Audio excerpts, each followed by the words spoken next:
सगळे report normal आहे तरी बरं वाटत नाहीये, सारखंच आपलं डोकेदुखी, अपचन, थकवा, धडधड होणे असं सारखं वाटत आहे, याचं कारण तुमच्या मनाशी जोडलेलं असू शकतं.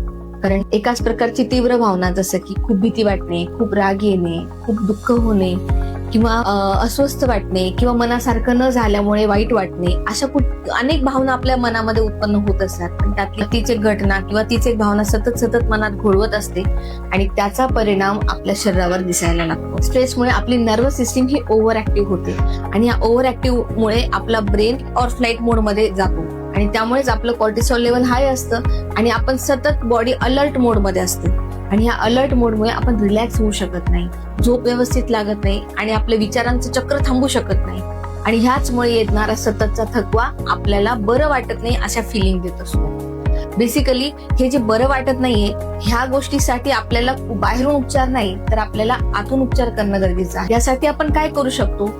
यासाठी आपण डेली रुटीन मध्ये काही चेंजेस आणू शकतो जेणेकरून आपण यावर मात करू शकतो. डेली टिप्स: 10 ते 15 मिनिटं ब्रीदिंग एक्सरसाइज किंवा प्राणायाम आपण करू शकतो. त्याचबरोबर 20 मिनिटं चालणे, जलद गतीने चालणे, यामुळे सुद्धा आपलं स्ट्रेस लेवल कमी होतं.